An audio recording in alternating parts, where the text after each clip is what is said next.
In question 104 of Prima Secunda of the Summa Theologia, St. Thomas Aquinas now turns his attention away from the precepts of ceremonial law and now to the judicial precepts. These are going to have to do with the relations between people, not so much us and God, but between individuals, like in the regard to justice and that kind of thing. That's where we, get the word judge and, the judicial system and that kind of thing.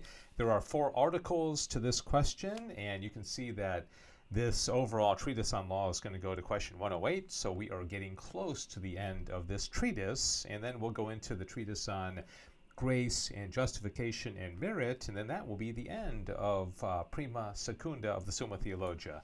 Article number 1 says whether the judicial precepts were those which directed man in relation to his neighbor. And as I already mentioned, that is going to be the case. That's what's distinct about these.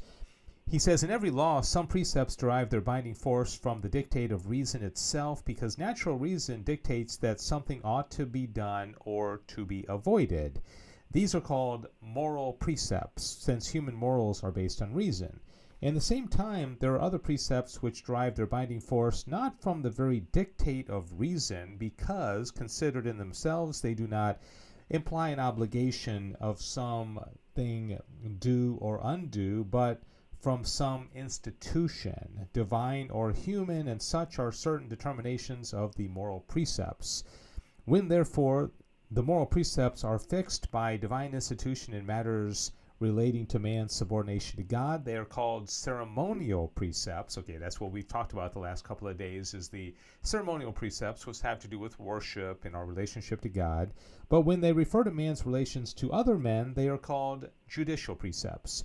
Hence, there are 2 conditions attached to the judicial precepts. That is, first, that they refer to man's relations to other men, and secondly, that they derive their binding force not from reason alone, but in virtue of their institution. That means that there is some, organization or church authority or civil authority that, lays these laws down upon the people, and those are the judicial precepts.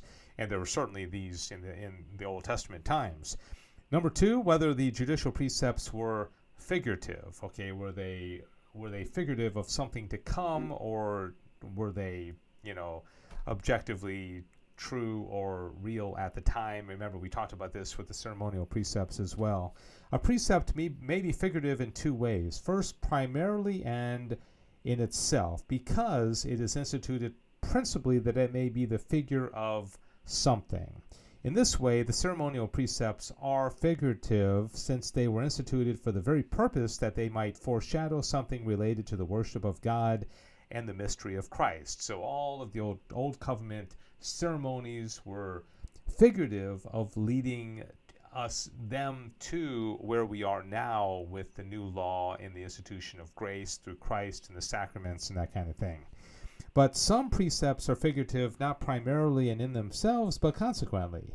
In this way, the judicial precepts of the old law are figurative, for they were not instituted for the purpose of being figurative, but in order that they might regulate the state of that people according to justice and equity. Nevertheless, they did foreshadow something consequently, since the entire state of that people who were directed by these precepts was figurative. And so he's saying there that everything about the old covenant was leading up to and guiding these people to the reality of Jesus Christ, who would be manifested at a particular time in history. But he's going to keep going back to the fact that the ceremonial precepts and the judicial precepts are different, and they're not exactly in the same category, as we'll see here in a moment. Article 3, whether the judicial precepts of the old law bind forever. And he says the judicial precepts did not bind forever, but were annulled by the coming of Christ. Yet, in the same way as but not in the same way as the ceremonial precepts. For the ceremonial precepts were annulled so far as to not be only dead, but also deadly to those who observe them since the coming of Christ, all right? Because as we talked about yesterday, you can't keep doing the ceremonial precepts of the old covenant, because in the very language and the very purpose of them was to guide those people to something that was to come, but since it's already come, then that would be wrong to go back and do that because it's not necessary, especially since the promulgation of the gospel. On the other hand, the judicial precepts are dead indeed because they have no binding force, but they are not deadly. For if a sovereign were to order these judicial precepts to be observed in his kingdom, he would not sin unless perchance they were observed or ordered to be observed as though they were deriving their binding force through being institutions of the old law, for it would be a deadly sin to intend to observe them thus. All right, so what he's going to say here, and I'm not going to read the next paragraph, is that some of these judicial precepts are good, and some of them are still, well, understood and enacted today, but they're not the same because they're still helping us to live moral lives, but they're not necessarily looking to something that is beyond or in the future, like with the ceremonial laws.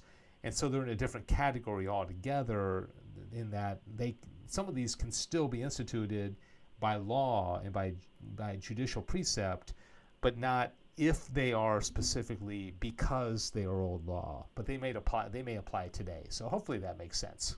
Maybe not.